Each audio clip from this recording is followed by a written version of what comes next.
नमस्कार, मैं श्रुति सिंह, स्वागत है आप सभी का इनसाइड झारखंड न्यूज के इस बुलेटिन में। चले जाते हैं आज की खबरों के बारे में। बांग्लादेशी घुसपैठ और मुस्लिम तुष्टीकरण को झारखंड की विपक्षी पार्टी एनडीए के द्वारा झारखंड विधानसभा के मॉनसून सत्र के दौरान ज्वलंत मुद्दे के रूप में लिया गया है। इसे लेकर सदन के अंदर और बाहर मामला गर्माता दिख रहा है। सोमवार को सत्र के दूसरे दिन भी एनडीए की तरफ से सदन शुरू होने से पहले सदन के बाहर पुरजोर तरीके से विरोध प्रदर्शन किया गया। इस दौरान एनडीए विधायकों ने हाथों में तख्तियां लेकर झारखंड सरकार के खिलाफ नारेबाजी की। वहीं बांग्लादेशी घुसपैठ के मामले पर विरोध प्रदर्शन कर रहे झारखंड विधानसभा विपक्ष के नेता बाबूलाल मरांडी ने कहा कि झारखंड में आदिवासियों की संख्या कम होती जा रही है। बांग्लादेशी, रोहिंग्या, मुसलमान अपना मतदाता सूची में नाम दर्ज कराते जा रहे हैं, राशन कार्ड में अपना नाम दर्ज करा रहे हैं और उन्हें हेमंत सरकार पाल पोस रही है। सम्मान तो हम कर भी नहीं रहे। हमने तो कहा कि यहाँ पर आदिवासियों की जनसंख्या कम हो रही है और बांग्लादेशी, रोहिंग्या जो घुसपैठ है, कि हम मतदाता सूची में अपना नाम दर्ज कर रहे हैं, जमीन जायदाद परचेज कर रहे हैं, राशन कार्ड बना रहे हैं और उनको हेमंत सरकार उनको पाल पोस रहे हैं। विरोध प्रदर्शन कर रहे नेता प्रतिपक्ष अमर कुमार बावरी ने कहा कि जिस प्रकार से पूरे क्षेत्र में बांग्लादेशी घुसपैठी कब्जा जमाए हुए हैं, इससे बेटी माटी रोटी तीनों खतरे में आ गए हैं। झारखंड आंदोलन के प्रणेता सिद्धो कान्हू की धरती अपने न्याय के लिए बाट चो रही है।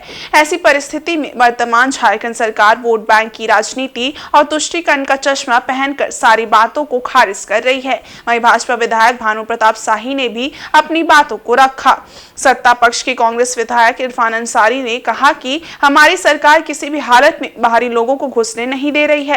विपक्षी भाजपा को बांग्लादेशी घुसपैठ के संबंध में आंकड़ा देना चाहिए। यदि गृह मंत्रालय घुसपैठ मामले में कमजोर पड़ गया है तो फिर हमारी फौज वहां जाकर इस मामले में हस्तक्षेप करेगी। वोट बैंक के लिए झारखंड को लुटवाना बंद करो, बंद करो, बंद करो। वोट बैंक के लिए झारखंड को चारागाह बनाना बंद करो, बंद करो, बंद करो। वोट बैंक के लिए डेमोग्राफी चेंजेज हुए हैं। जिस तरह से बांग्लादेशी घुसपैठ पूरे क्षेत्रों में जिस तरह से कब्जा जमा करके रखा हुआ है, माटी बेटी रोटी तीनों हमारे खतरे में आ गए हैं। फूल आंदोलन के प्रणेता सिद्धू कान्हू जी की वो धरती आज अपने न्याय के लिए बाट जो रही है। ऐसे परिस्थिति में ये वोट बैंक और तुष्टीकरण की राजनीति का चश्मा पहन करके सारी बातों को खारिज कर रहे हैं। ये साफ दिखलाता है कि इनके लिए आदिवासी कोई महत्व नहीं रखता है। इनके लिए वोट बैंक की राजनीति करके सत्ता हासिल करके झारखंड और झारखंडियों के संसाधनों को लूटना ही एकमात्र लक्ष्य है। बेटी रोटी पर हमला कर रहे हैं, हम उनका प्रतिरोध कर रहे हैं। आप उससे किसी दूसरे देश के, दूसरे राज्य के रहने वाले लोगों का अगर तुलना करते हैं तो ये आपकी ओछी मानसिकता है, छोटी सोच है। कल हम भी बिहार के पार्ट थे, आज बिहारी को नाम लेकर के जो कांग्रेस ने अपना चरित्र का प्रदर्शन करने का काम किया है, इनको बिहार के एक एक लोगों से माफी मांगनी चाहिए। हम लोग दिन रात लगे हुए हैं कि लोगों का विकास कैसे हो, हम एक एक लोगों तक कैसे पहुंचे, इसकी चिंता हमें है। और बांग्लादेशी घुसपैठ ये मुद्दा नहीं है राजनीति। हमारी जो सरकार है, हमारे जो मुख्यमंत्री हैं वो काफ़ी मजबूत हैं और हम लोग किसी भी बाहरी लोगों को हम लोग नहीं देने देते। और जो लोग बौखलाए हैं, मैं उनसे पूछना चाहता हूँ कि कम से कम आंकड़ा दीजिए, आप क्या सच्चाई है। इधर सरायकेला जिले के खरसावां थाना अंतर्गत कृष्णापुर पंचायत के गुट्टू साई में रविवार शाम खेलने के दौरान करंट लगने से 2 बच्चों की मौत हो गई। हालांकि घटना के फौरन बाद परिजनों द्वारा स्थानीय लोगों की मदद से उन्हें सरायकेला सदर अस्पताल पहुंचाया गया, जहां चिकित्सकों ने उन्हें मृत घोषित कर दिया। मृतकों में 13 वर्षीय रुक्मणी सामड़ एवं 12 वर्षीय खूनी बांद्रा शामिल हैं। दोनों बच्चे गांव में खेल रहे थे और तभी झूलते हुए बिजली के तार की चपेट में आ गए। स्थानीय लोग तुरंत सक्रिय होकर बीच बचाव करने लगे, परंतु अस्पताल तक लाने में काफी देरी हो गई, जिस वजह से उनकी मौत हो गई। मृतक रुक्मणी सामड़ राजनगर प्रखंड के कोलाबाड़िया गाँव की है। वो अपनी माँ सुक्रमणी के साथ मौसी के घर आई थी, जबकि एक अन्य नाबालिग बीरू बांद्रा का पुत्र है जो गुट्टू साई गांव का ही रहने वाला है। बताया जाता है कि बच्चे जिस बिजली के तार के संपर्क में आए हैं वो बिजली के पोल से घर तक सप्लाई की जाने वाली तार थी, जो काफी नीचे झूल रही थी। इधर सुरक्षा बलों ने पश्चिमी सिंहभूम जिले के टोटो थाना क्षेत्र से एक बार फिर 5 किलो का आईईडी विस्फोटक बरामद किया है। भाकपा माओवादियों द्वारा सुरक्षा बलों को निशाना बनाने के लिए टोटो और गोइलकेरा थाना क्षेत्र के जंगलों में विस्फोटक लगाया गया है। इन्हें पिछले कई महीने से लगातार सुरक्षा बल के जवान अभियान चलाकर बरामद कर नष्ट कर रहे हैं। बीते 10 अक्टूबर 2023 से संयुक्त अभियान चलाया जा रहा है। इसी अभियान के दौरान रविवार को टोटो थाना क्षेत्र के तुम्बाहाका और प्रधान घाट के आसपास जंगल पहाड़ी क्षेत्र से 5 किलोग्राम का एक IED बरामद किया गया, जिसे सुरक्षा के दृष्टिकोण से उस स्थान पर बम निरोधक दस्ता की सहायता से नष्ट कर दिया गया है। सावन की दूसरी सोमवारी पर हजारों भक्त पहाड़ी मंदिर सहित राजधानी के विभिन्न शिवालयों में पहुंचे। श्रद्धालुओं की सुविधा के लिए सभी मंदिरों में विशेष तैयारियां की गई थी। इधर पहाड़ी मंदिर में अर्घ्य की व्यवस्था थी ताकि शिव भक्त आसानी से पहाड़ी बाबा का जलाभिषेक कर सके।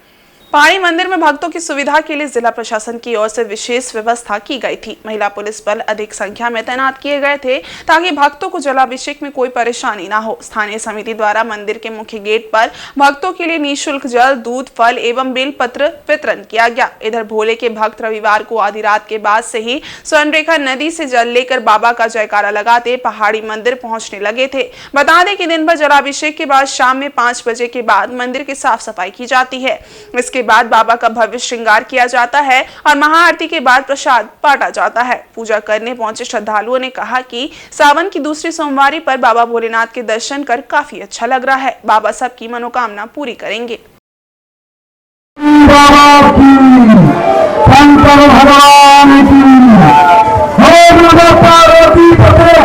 सबसे पहला तो आज सोमवार है, दूसरा सोमवार पड़ गया है। सोमवार के दिन ही भगवान का जो गंगा जल उठा के लाने का जो महत्व है, सबसे पहला हम आपको बताना चाहेंगे कि समुद्र मंथन जो हुआ था आज के दिन ही समाप्ति हुई थी। जो भगवान ने विष पिया था उनको शांत, उनके गले को लहर का शांति के लिए गंगा जल उनको चढ़ाया जाता है। आज के दिन गंगा जल चढ़ाने से भगवान काफ़ी प्रसन्न होते हैं और भक्तों की सभी मनोकामनाएं पूर्ण करते हैं। देखिए, देवघर जब लोग पहुंचते हैं भक्तगण, देवघर में अर्जी लगता है और जब वो बासुकीनाथ पहुंच जाते हैं तो सारे भक्त की कामनाएं पूर्ति हो जाती है। सोमवार के दिन विशेष दिन है, आज बाबा का दिन है। आज बाबा का दिन में विशेष पूजा होता है, रात्रि में भोग लगता है, श्रृंगार होता है। बाबा से जो कोई भी कामना करते हैं, जैसे कि किसी को पुत्र रत्न की प्राप्ति हो, बाबा से जैसे कुष्ठ हो, कोढ़ी हो या असाध्य बीमारी से ग्रसित हो, सारे बीमारियों को दूर करके बाबा यहाँ से उनको भेजते हैं। वहीं पूर्वी सिंहभूम जिले के हाता में राष्ट्रीय सूडी समाज की एक महत्वपूर्ण बैठक आयोजित हुई। इसमें सर्वसम्मति से कृतिवास मंडल को केंद्रीय अध्यक्ष बनाया गया ताकि गांव-गांव में सदस्यता अभियान तेजी के साथ चलाया जा सके। राष्ट्रीय सूडी समाज के पंजीकरण के बाद समाज की एक महत्वपूर्ण बैठक हाता में आयोजित की गई। इस बैठक में सरायकेला, जमशेदपुर, पोटका आदि जगहों से समाज के वरिष्ठ लोग उपस्थित थे। इस दौरान सर्वसम्मति से कीर्तिवास मंडल को केंद्रीय अध्यक्ष बनाया गया। साथ ही साथ अन्य कमेटी के पदाधिकारियों को भी मनोनीत किया गया। समाज के पंकज मंडल ने बताया कि बहुत जल्द समाज के एक बृहद पैमाने पर सम्मेलन का आयोजन किया जाएगा, जिसको लेकर सबसे पहले कमेटी गठन एवं बैंक खाता खोलने का निर्णय लिया गया है। इसके माध्यम से राष्ट्रीय सूडी समाज मजबूती के साथ आगे बढ़ सकेगा। वहीं अजय मंडल ने कहा कि समाज के लोगों को संगठित और एकत्रित करने के लिए सबसे पहले कमेटी का होना अत्यंत आवश्यक है। इसके लिए गांव-गांव में जोर शोर से सदस्यता अभियान चलाया जाएगा। समाज का 22 जून 2024 में जो रजिस्ट्रेशन किया गया है, ये समाज की ओर से बहुत सराहनीय है और रजिस्ट्रेशन इसीलिए किया गया है ताकि इस समाज को जो प्रक्रिया में जो सरकारी नॉर्म्स के तहत चलना पड़ता है उसको पूरा किया गया है। और कृतिवास मंडल को आज का जो बैठक किया गया है, इस बैठक में एक एडॉक कमेटी बनाया गया है जब तक आम सभा नहीं होता है, और कृतिवास मंडल को हम लोग का जो राष्ट्रीय सूडी समाज का केंद्रीय अध्यक्ष बनाया गया है। और साथ ही साथ जो भी उनके साथ में जो महासचिव है, सहसचिव है, उपाध्यक्ष है, कोषाध्यक्ष है, ये आज बनाना इसलिए ज़रूरी पड़ा ताकि जब तक कमेटी नहीं बनता तो हमारा बैंक अकाउंट नहीं खुलेगा, बहुत सारा चीज़ प्रक्रिया में बाधा आएगा। तो आम सभा बुलाने के लिए काफ़ी समय चाहिए। तो अभी हमारा सूडी समाज जो है यहाँ पर राष्ट्रीय सूडी समाज की ओर से पूरे गांव-गांव में सदस्यता अभियान चल रहा है। समाज का बैठक का मुख्य उद्देश्य ये है कि हम लोग को राष्ट्रीय सूडी समाज चलाने के लिए एक एडॉक कमेटी का गठन किया गया है और इसमें सर्वसम्मति से बहुत सारे, जैसे जमशेदपुर से आदमी आए हुए हैं, कोटका से है, सरायकेला से है, और सबका सहमति से कृतिवास मंडल जी को अध्यक्ष चुना गया।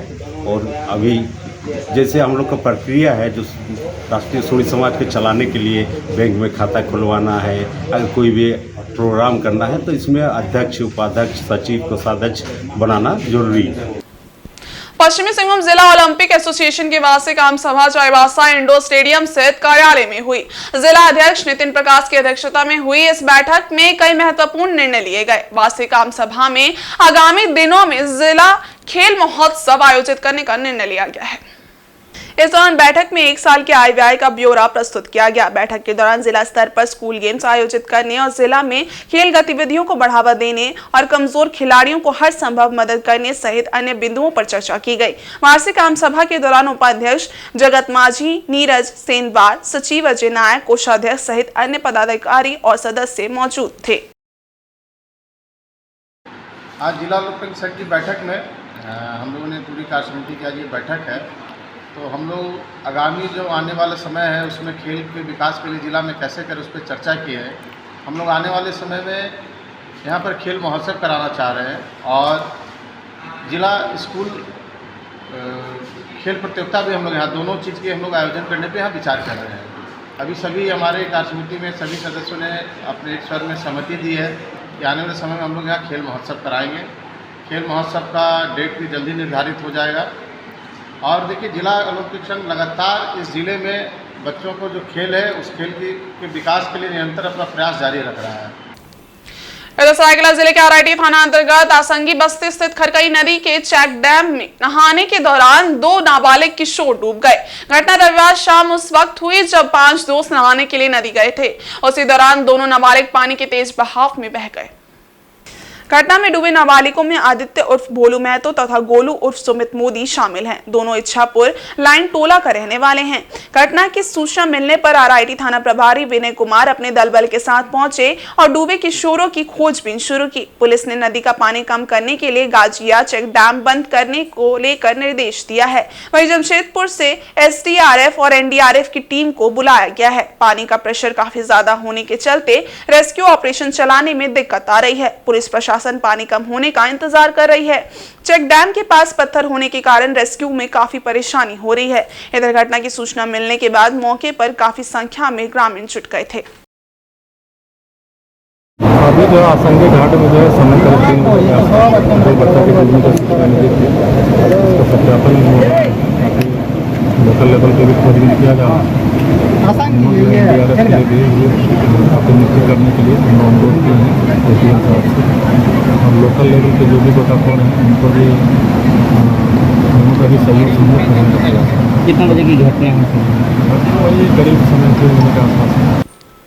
और सरायकेला जिले के आदित्यपुर सालडी बस्ती स्थित श्री श्री सार्वजनिक जन्माष्टमी पूजा अग्रदूत संघ द्वारा इस वर्ष भी धूमधाम से कृष्ण जन्माष्टमी पूजन का आयोजन किया जाएगा। इसे लेकर यहां भव्य पूजा पंडाल का निर्माण होगा, जिसका रविवार शाम पूजा अर्चना कर भूमि पूजन संपन्न कराया गया। सार्वजनिक जन्माष्टमी पूजा अग्रदूत संघ के अध्यक्ष स्वप्न कुमार दास ने बताया कि आगामी 26 अगस्त से 5 सितंबर तक पूजा एवं मेले का आयोजन होगा। 26 अगस्त की शाम भव्य पूजा पंडाल का उद्घाटन समारोह आयोजित होगा। उन्होंने बताया कि इस बार समुद्र के बीच नाव स्वरूप के पंडाल को कारीगरों द्वारा तैयार किया जाएगा। तकरीबन 60 फीट ऊंचे पंडाल की भव्यता देखते ही बनेगी।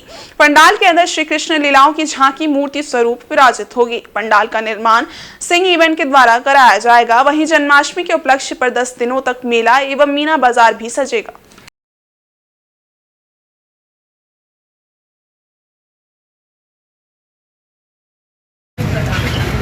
अग्रदूत संघ जन्माष्टमी पूजा कमेटी का भव्य पंडाल का भूमि पूजन हमारे कमेटी की द्वारा किया जा रहा है। इस बार हम लोगों का भव्य काल्पनिक विराट पंडाल का आयोजन किया गया है। भव्य मेला का आयोजन किया है। मीना बाजार है। कृष्णा जी का लीला का माने जो भी मूर्ति का झांकी का भी आयोजन किया गया है।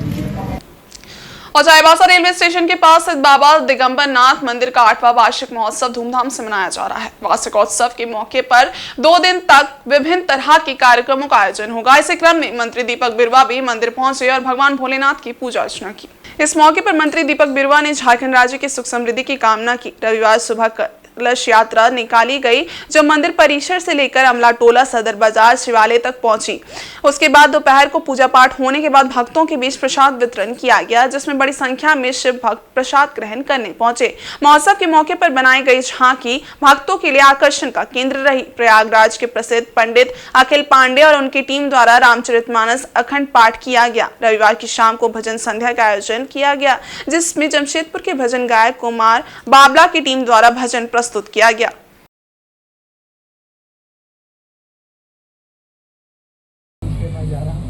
लेकिन जो लोग का श्रद्धा है, जो कार्यक्रम है वो बढ़िया से हो और सभी शहरवासियों को इसका जो है ना अनुष्ठान का लाभ मिले। वार्षिक महोत्सव के रूप में मनाते हैं। इस बार 8वां वार्षिक महोत्सव बाबा दिगंबर नाथ के मंदिर प्रांगण में मनाया जा रहा है। कल सुबह 9 बजे से संगीतमय रामचरितमानस पाठ प्रारंभ हुआ और आज सुबह 9 बजे संगीतमय रामायण ख़त्म हुआ और उसके बाद कलश यात्रा 8 बजे निकाला गया, 9 बजे रुद्राभिषेक हुआ। उसके बाद 1 बजे से महाप्रसाद वितरण चल रहा है। बाबा दिगंबर नाथ सभी भक्त पर अपनी मनोकामना कृपा आशीर्वाद बनाए रखें। शाम 6 बजे 6:30 बजे से भजन संध्या का आयोजन आज ही होगा, जो कि 12 से 1 बजे तक चलेगा, उसके बाद समाप्त हो जाएगा। प्रत्येक वर्ष की भांति हर वर्ष हम लोग इस कार्यक्रम को मनाते हैं। हमारे बाबा दिगंबर नाथ सन 1998 से यहाँ विराजमान हैं। जो भी भक्त यहाँ पर आते हैं, बाबा उनकी सभी मनोकामना पूर्ण करते हैं। लगातार हमारे यहाँ पर 2 पंडित रविंद्र झा और रंजीत शुक्ला यहाँ पे रहते हैं, जो बाबा का प्रत्येक दिन पूजा अर्चना करते हैं। इधर भारतीय जनता पार्टी अनुसूचित जनजाति मोर्चा पश्चिमी सिंहभूम के द्वारा रविवार को झारखंड के मुख्यमंत्री हेमंत सोरेन का पुतला दहन किया गया। इस मौके पर पूर्व सांसद गीता कोड़ा, SC/ST मोर्चा नेत्री गीता बालमूचू, प्रताप कटियार सहित अन्य मुख्य रूप से मौजूद थे। भाजपा ने इस पुतला दहन और प्रदर्शन के माध्यम से बीते दिनों पाकुड़ के KKM कॉलेज के आदिवासी बालक छात्रावास में घुसकर पुलिस प्रशासन के द्वारा सैकड़ों छात्रों को लाठी डंडों से मारपीट करने की घटना का कड़ा विरोध किया। भाजपा का कहना है कि झारखंड सरकार एक तरफ आदिवासियों की हितैषी बनने का ढोंग करती है, तो वहीं दूसरी तरफ आदिवासी छात्रों को बेरहमी से उनकी पुलिस पीटती है। राज्य की हेमंत सरकार जनजातीय छात्रों के साथ भी कैसा न्याय कर रही है। पूर्व सांसद गीता कोड़ा ने कहा है कि जिन छात्रों को बेरहमी से हेमंत सरकार की पुलिस ने पीटा, वे सभी पढ़ने लिखने वाले विद्यार्थी हैं। पाकुड़ में बीते कई वर्षों से बांग्लादेशी घुसपैठ कर रहे हैं और वहां के आदिवासी मूल निवासियों का अधिकार को छीन रहे हैं। इसी का विरोध विद्यार्थियों द्वारा किया गया था। ये सरकार आदिवासी विरोधी सरकार है, केवल समाज को दिग्भ्रमित कर सत्ता में बने रहने का कार्य करना चाहती है।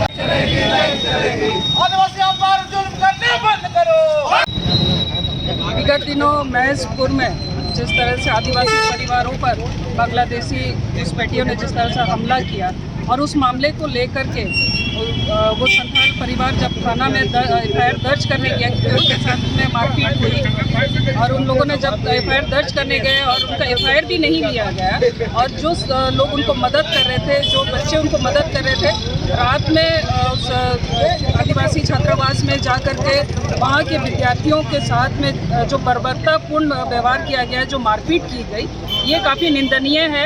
एक तरफ झारखंड सरकार हेमंत सोरेन अपने आप को आदिवासियों का सबसे बड़ा ये मानती है, लेकिन आज जब आदिवासियों के ऊपर अत्याचार हो रहा है, एक तरफ तो ज़मीन जा रही है और आदिवासियों का ज़मीन और उनकी इज्जत जा रही है, लेकिन एक शब्द भी हेमंत सोरेन के मुंह से नहीं निकलता है और प्रशासन भी इस पर चुप्पी साधे हुई है।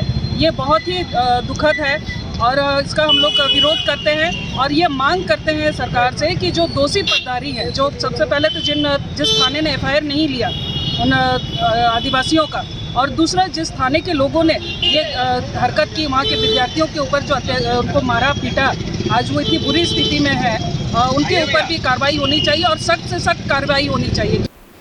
वहीं पूर्वी सिंहभूम जिले के घाटशिला को जिला बनाने की मांग तेज हो गई है। इसे लेकर जिला निर्माण संघर्ष समिति ने मुसावनी बाजार में गाजे बाजे के साथ जुलूस निकाला और प्रदर्शन किया। इसमें काफी संख्या में लोग शामिल थे। जिला निर्माण संघर्ष समिति ने रविवार शाम मुसाबनी में भाजपा नेता लखन मार्डी के नेतृत्व में गाजे बाजे के साथ जुलूस निकाला। जुलूस बस स्टैंड से निकाला गया, जो मुसाबनी बाजार सब्जी मंडी का परिभ्रमण कर वापस बस स्टैंड पहुंचकर समाप्त हुआ। जुलूस में शामिल लोग जिला निर्माण संघर्ष समिति जिंदाबाद, घाटशिला को जिला बनाना होगा के नारे लगा रहे थे। जुलूस में शामिल नेताओं ने मुसाबनी बाजार के दुकानदारों से मिलकर घाटशिला को जिला बनाने के आंदोलन के साथ देने की अपील की। इसमें मुख्य रूप से सत्य तिवारी, सीबू भगत, सरोज दत्त, नीलू भट्टाचार्य समेत भाजपा नेता और कार्यकर्ता शामिल थे।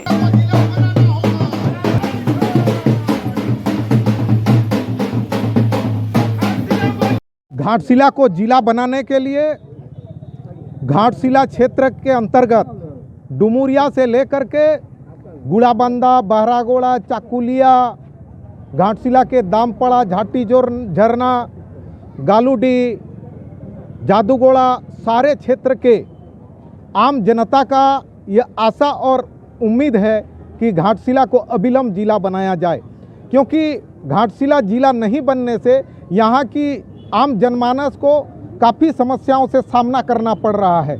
आप सब देख रहे होंगे लोहरदग्गा जैसा जगह जहाँ आज भी लगभग 5.5 लाख के लगभग जनसंख्या है, वहाँ भी एक जिला है। सरायकेला खरसवां जिला बन गया, रामगढ़ जिला बन गया। आखिर घाटशिला की जनता ने क्या अपराध किया था? घाटशिला क्षेत्र के जनता ने क्या अपराध किया था कि इनको अभी तक न्याय मिला नहीं? मित्रों, मैं आप सबों को बताना चाहता हूं, देश की आज़ादी के लिए भी घाटशिला क्षेत्र से बहुतों ने संघर्ष किया, कुर्बानी दिया। देश की आज़ादी ही नहीं, झारखंड अलग प्रांत लड़ाई में भी इस क्षेत्र के लोगों ने, मुसावनी, घाटशिला, बहरागोड़ा क्षेत्र के लोगों ने बहुत कुर्बानी दी, लेकिन यहाँ के लोगों का विकास अभी तक नहीं हुआ है। आप यहाँ से डुमुरिया के भीतारामदा के लोगों की समस्या को समझ जाइए। और इस बुलेटिन में बस इतना ही। ब्रेक के उस पार कुछ और खास खबरें, तब तक के लिए देखते रहिए इनसाइड झारखंड न्यूज़। धन्यवाद।